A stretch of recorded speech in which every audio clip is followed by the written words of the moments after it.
Buenas noches, estimado público. Le damos la bienvenida a este canal de Realidad y Ciencia. Quien les habla es el señor Gustavo Altamisa Chávez.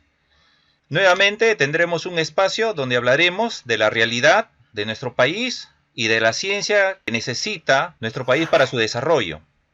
En este sentido tenemos un invitado nuevamente con el profesor licenciado Walter Pérez Terrell, quien es candidato por la lista número 1 por la región Loreto del partido Democracia Directa.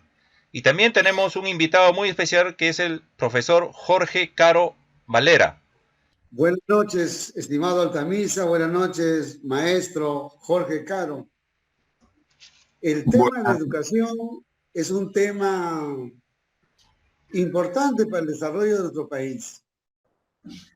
Con una educación de baja calidad no podemos salir del subdesarrollo. Con una educación que nos apuesta a la ciencia y tecnología, tampoco.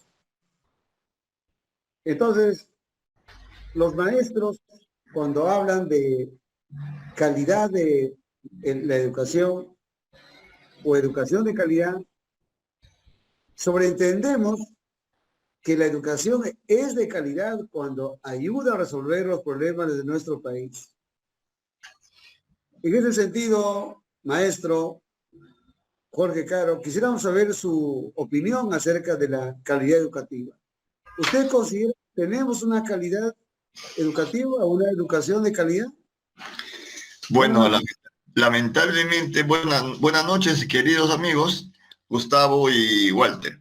Lamentablemente, yo que soy una persona muy optimista e informado, así me considero optimista e informado, en este caso de la calidad de la educación, voy a dejar la diplomacia y lo políticamente correcto.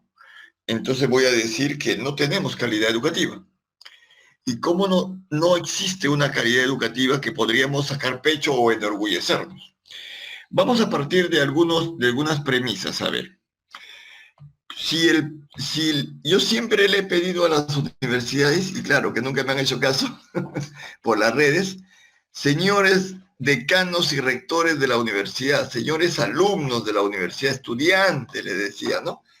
¿Por qué ustedes no ponen las 10 más grandes luminarias que ha parido su universidad en los últimos 40 años? Así les he puesto, que lo pongan en las redes. Estos son nuestros íconos, los 10 más grandes que ha parido en los últimos 40 años. Estamos hablando del 80 al 2020. Porque antes del 80 sí han habido luminarias, pues. Han habido luminarias. Antes han habido personas que descollaron en la universidad peruana. Lamentablemente, estas personas ya se están muriendo, ya están muy ancianos, o simplemente ya no son muy activos, porque las redes ahora los han reemplazado con los jóvenes. Ahora, de las últimas luminarias que ya se fueron, el último fue Julio Kotler y el señor Marco Aurelio de Negri. Entonces, los que quedan solamente son Mario Vargas Llosa y Hernando de Soto. En algún momento podríamos pensar en Trachtenberg, de repente Hildebrand, pero ¿y eso? ¿Y eso? Trachtenberg y Hildebrand no estoy muy seguro. Ahora, entonces, si las universidades no tienen a quién mostrar como ícono, como modelo de los últimos 40 años, entonces no hemos producido nada, pues. No tenemos a nadie quien haya descollado en el mundo académico, incluso político. ¿Por qué, por ejemplo, a César Hildebrand nunca lo invitan en el CNN a ser entrevistado? A César Hildebrand no lo invitan, ni para que lo entrevisten, ni para que entreviste. Y paro de contar. Ahora, vamos a hablar del término político. A ver, vamos a hablar de la gestión de crisis. En la gestión de crisis económica y política, podríamos ver, por ejemplo, que grupos políticos se han dedicado a obstruir al gobierno de Kuczynski y Vizcarra. Los han vacado, hemos tenido 4 presidentes. La pregunta es, los políticos peruanos que se pelean entre grupos, entre caudillos, han manifestado en sus argumentos para vacarlo a todos los presidentes y para decir que la gestión de la pandemia es lo peor.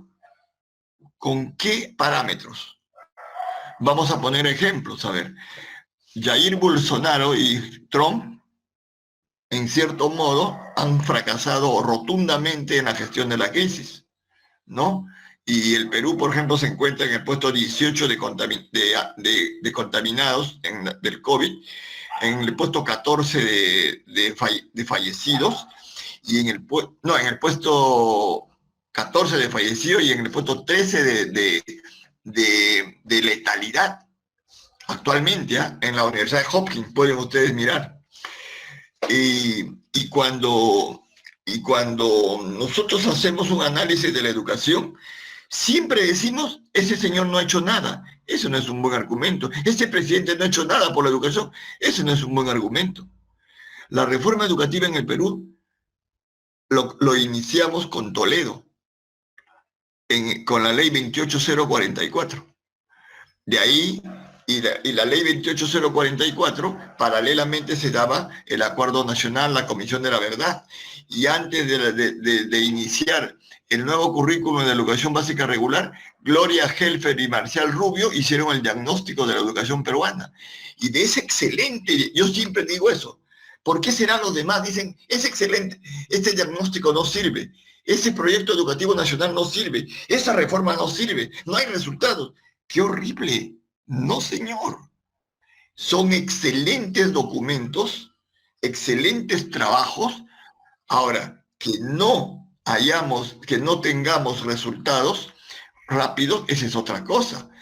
La reforma educativa japonesa se demoró 100 años en tener resultados, de 1865, me parece, hasta 1970. Ojo, 1970. 100 años se demoró Japón para decir al mundo, soy potencia. Ya ven, los resultados de la educación están a largo plazo. El Perú tiene 20 años de reforma educativa y ahí han habido cambios en la continuidad. Por ejemplo, con Toledo continuó Alan, continuó Ollanta, continuó los siguientes gobiernos, pero los demás, los grupos políticos, siempre dicen, no hay nada. Hemos tenido un excelente currículum. ¿Sabes quién ha hecho el currículum? Como dice José Jimeno Sacristán, no sé si yo estoy seguro que ustedes lo han leído, el currículum es una construcción social cultural. Así es. Todos dicen el currículum peruano es copia y pega de otros países. Mentira, es falso. El currículum nacional, modelo 2004, lo hizo el doctor Walter Peñalosa Ramela, la más grande eminencia yamauta. ¿Sabes quién es ese señor? El que hizo el documento de la reforma educativa del general Velasco, uno de ellos. ¿Qué hizo cuando terminó el gobierno de Velasco?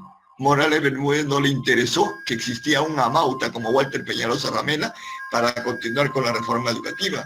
Ni siquiera lo puso a un costado de los asesores de los ministros de Educación. Belaúnde también lo ignoró, ¿no? Y después Alan García también lo ignoró, Fujimori también lo ignoró.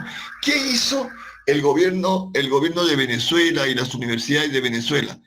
Lo llevaron al doctor Walter Peñalosa a vivir en Venezuela y a mejorar su educación. 20 años estuvo ahí. ¿Y quién lo trajo? Toledo. Toledo lo trajo. ¿Y qué hizo Walter Peñalosa? Buscó a las mejores eminencias peruanas, entre ellos el doctor Ruiz Damián Casas, Berta Navarro y otros, para hacer el currículum 2004. ¿Y cómo se hizo el currículum 2004? Con 3.500 mesas de trabajo en todo el Perú, tal como dice José Jimeno Sacristán, construcción social cultural. Todos los que sabían de educación y cultura participaron, yo también participé, muchas personas participamos. Y después también se hizo el proyecto educativo nacional. Y el proyecto educativo nacional tiene que ver con la política 12 y 16 del Acuerdo Nacional para mejorar la calidad educativa. Luego el único currículum que no sirvió fue el que se hizo en un gabinete en el Ministerio de Educación con Irex Wexler.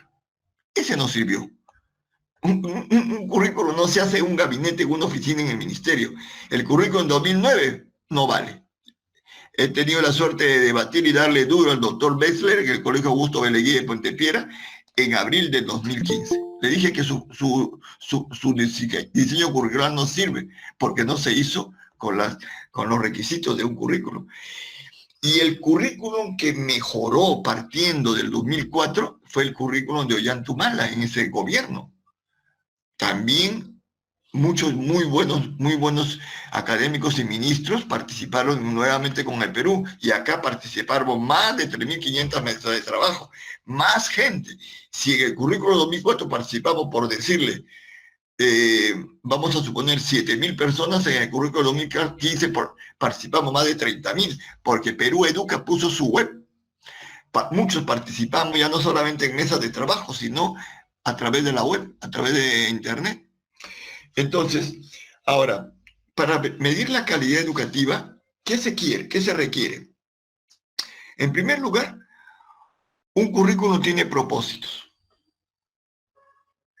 O sea, ¿cuáles son los estándares de competencias, estándares de capacidades que tiene que tener el estudiante inicial, de primaria, de secundaria y de superior? Ustedes, que son profesores de superior, ¿ustedes han leído un currículum de alguna universidad peruana que habla de estándares en cuanto a sus propósitos del profesional formado, del pregrado formado, del maestría, del magíster formado? Eso no hay, nos falta. El currículum de la universidad, ¿cómo lo han hecho? Me acuerdo, por ejemplo, que en 2007 o 2006, creo, fui parte de un grupo para hacer un currículo del programa de educación en la Universidad César Vallejo, y estando trabajando, nos relevaron a otro grupo. Y yo no entiendo por qué. Había un buen grupo y nos relevaron a otro grupo. ¿Y después qué apareció? Después aparecieron libros, planes de estudio de muy baja calidad, Banco de Crédito del Perú, BCP. ¿Qué significa BCP? Bajar, copiar y pegar de Internet. ¿Se dan cuenta?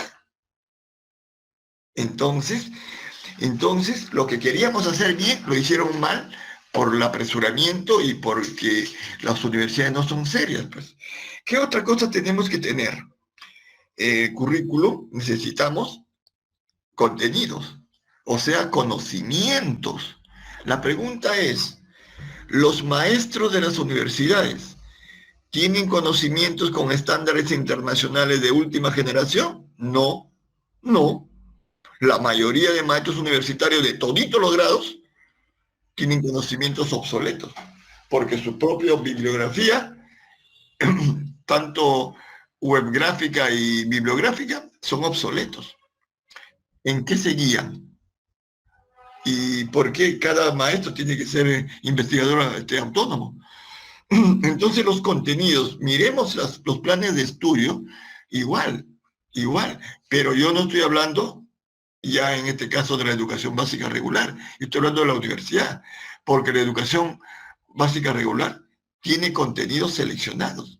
El Currículo Nacional 2015 tiene muy buenos contenidos seleccionados, indicadores de evaluación, tiene organización y secuencialidad de acuerdo a los grupos etarios, tiene su metodología de la pedagogía cognitiva y con sus variantes en las rutas de aprendizaje muy buenas, tiene sus materiales de educación que son de niveles tecnológicos y también de cada sector de la realidad peruana. Y por último, la evaluación es de formativa y por competencias.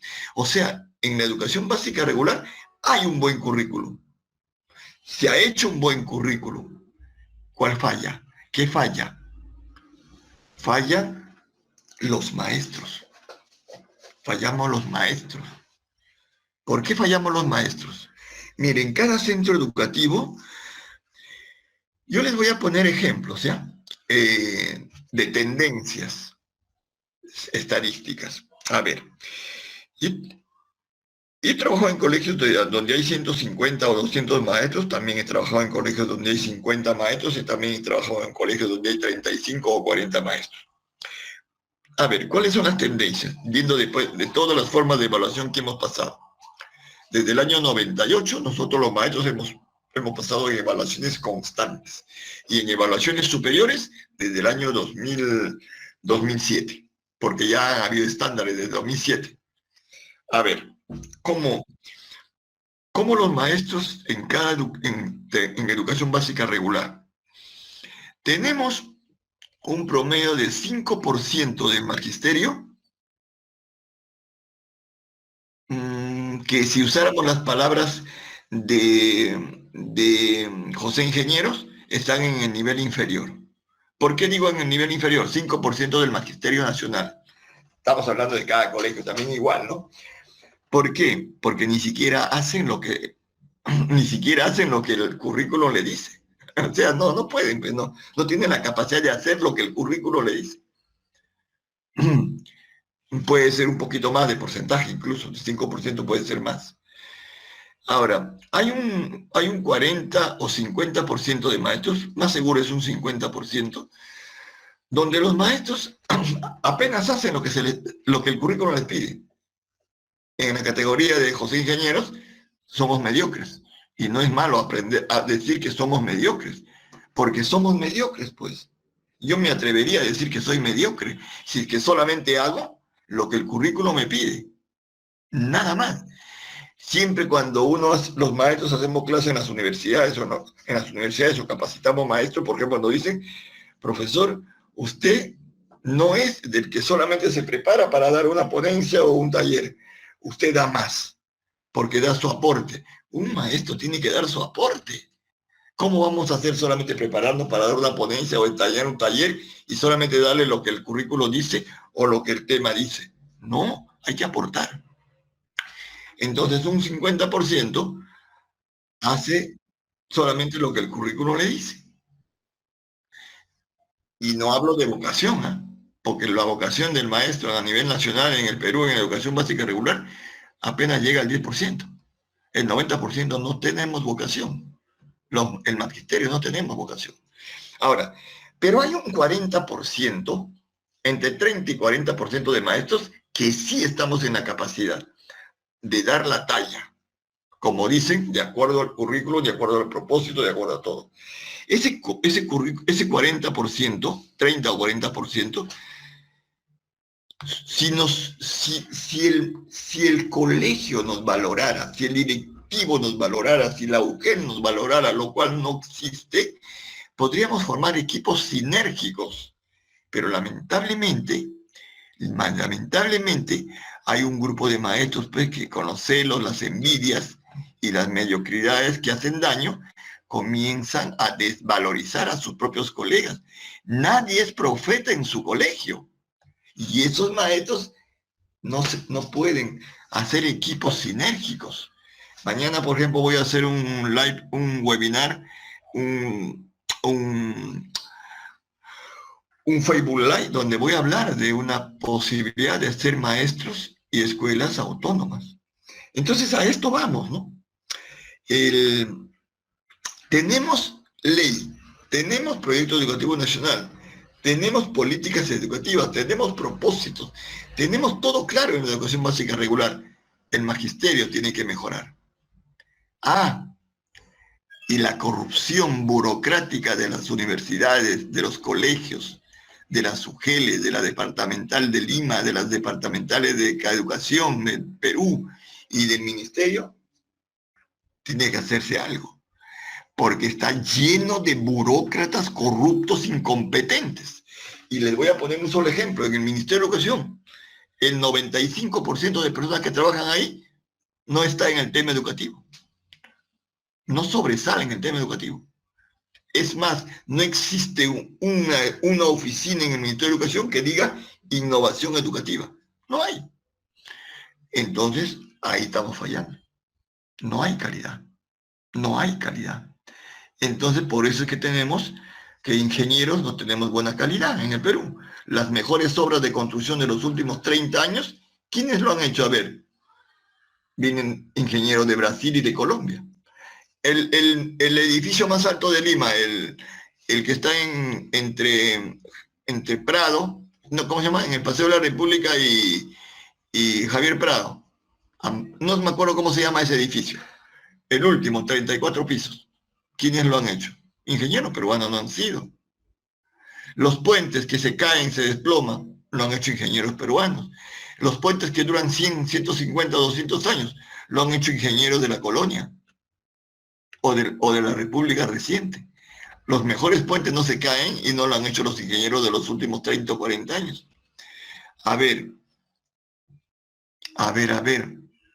Médicos. 18 médicos, los mejores médicos del Perú, han dado la batalla en la asesoría al presidente Vizcarra para la pandemia. ¿Y qué decían los políticos, los periodistas y hasta los mismos médicos y académicos? Que el ingeniero Vizcarra estaba combatiendo mal la pandemia. Pero te pregunto, eres un ingeniero. ¿Quién le tiene que asesorar? Los 18 mejores médicos del Perú. Y sin embargo lo estaban haciendo mal. Yo no creo eso, pero vamos a suponer que lo estaban haciendo mal. No hay calidad. No hay calidad. Entonces, por eso es que estamos también en pruebas PISA muy mal, ¿no? Y ya pues nuestro referente, Finlandia, ya no es la potencia mundial en PISA. Ahora es Shanghái, ¿no? Los chinos, ¿no? Entonces todo cambia, pues, pero no hay calidad. Yo pienso que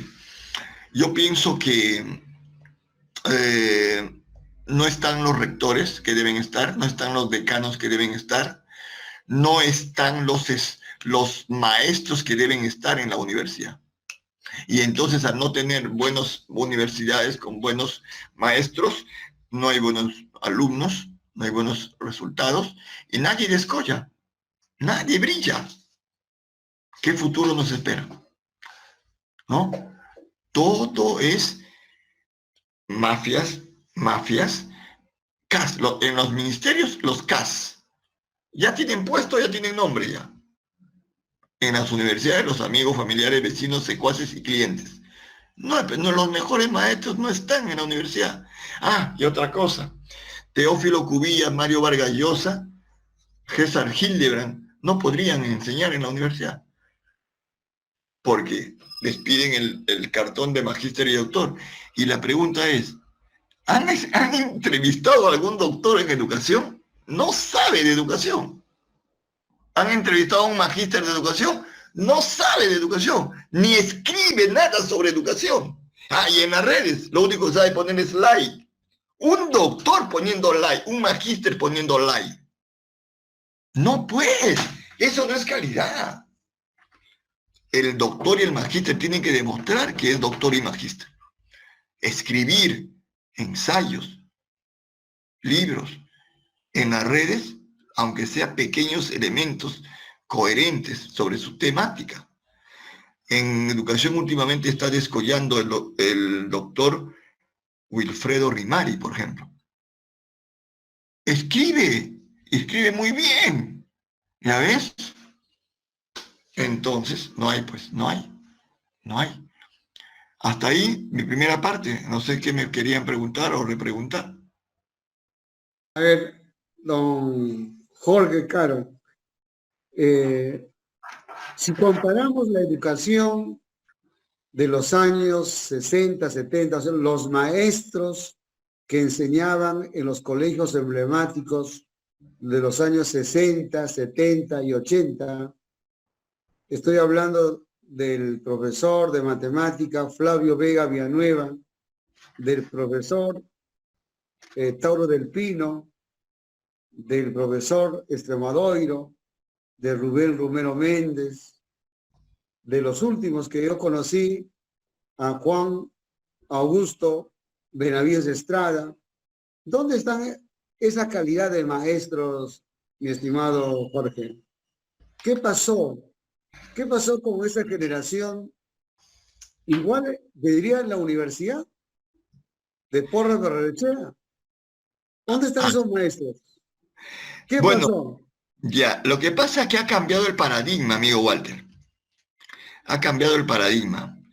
Mira, la primera educación que hubo en la República fue la española, donde solamente se enseñaba al indio y al mestizo a obedecer. Después vino la educación francesa con su modelo enciclopédico, que duró hasta los 60, hasta los 70 máximo. Esa educación francesa enciclopédica fue excelente para ese momento, para ese contexto. Los enciclopedias eran lo máximo y habíamos enciclopedias vivientes, pues por ejemplo Luis Alberto Sánchez y muchos maestros nos leíamos todas las enciclopedias. Yo era un niño que me leía las enciclopedias, para mí era mi hobby leer enciclopedias en la biblioteca de niño de primaria. Entonces, esa educación francesa, modelo francés, enciclopédica, fue reemplazada por la educación tecnológica de la reforma educativa de Estados Unidos, de Jerome Brunner. Pero acá llegó solamente la parte funcionalista, la parte mecánica, la parte inicial, y lo tuvimos hasta los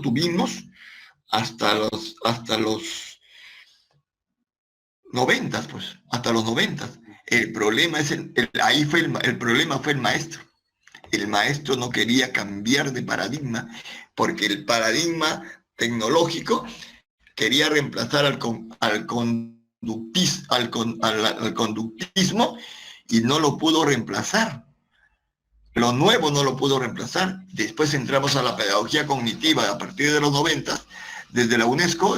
Desde el año 96 a nivel mundial rige la pedagogía cognitiva en todo el mundo. Y acá llegó con el nombre de constructivismo.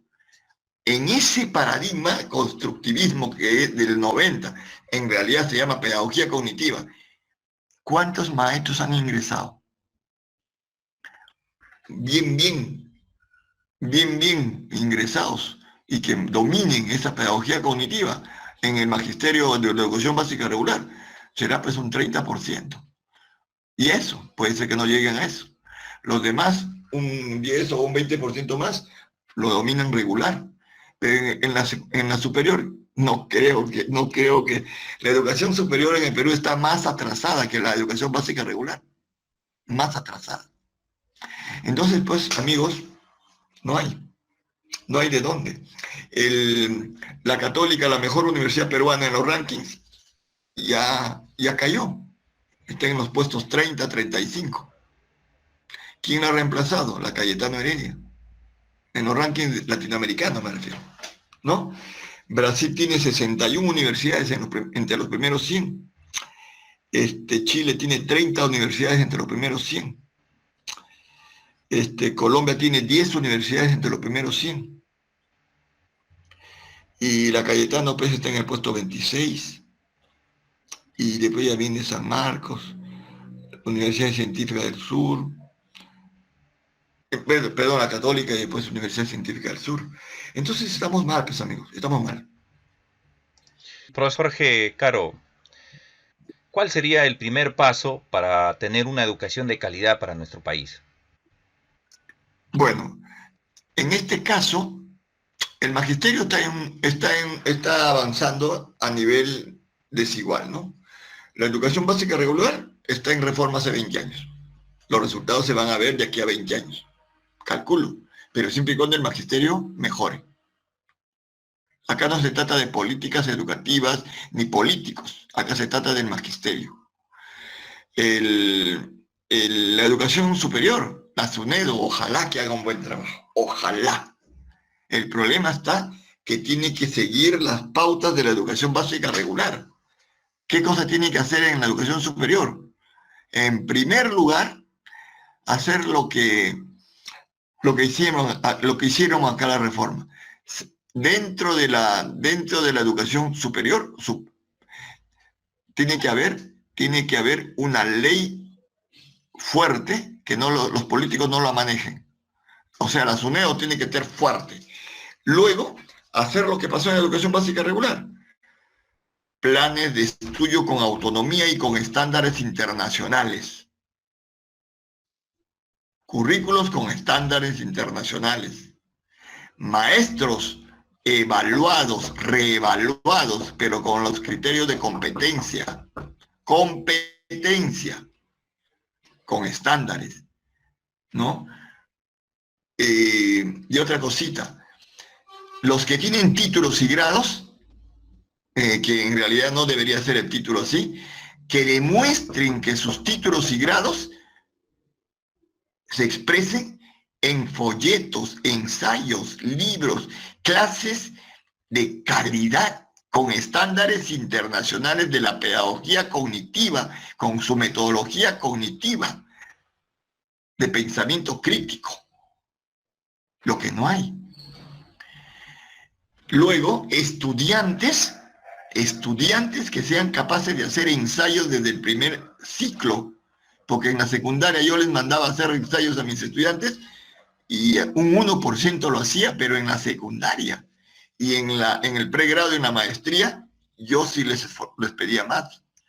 Entonces,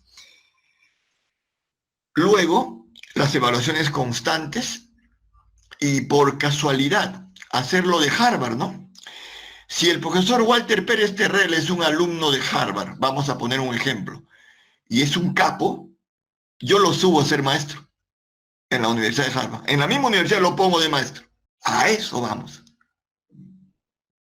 Si alguien que no esté en la Universidad de Harvard, pero yo me entero que es un capo, pero no tiene título de doctor o de magíster, yo lo traigo a la Universidad de Harvard para que haga clases. ¿Por qué?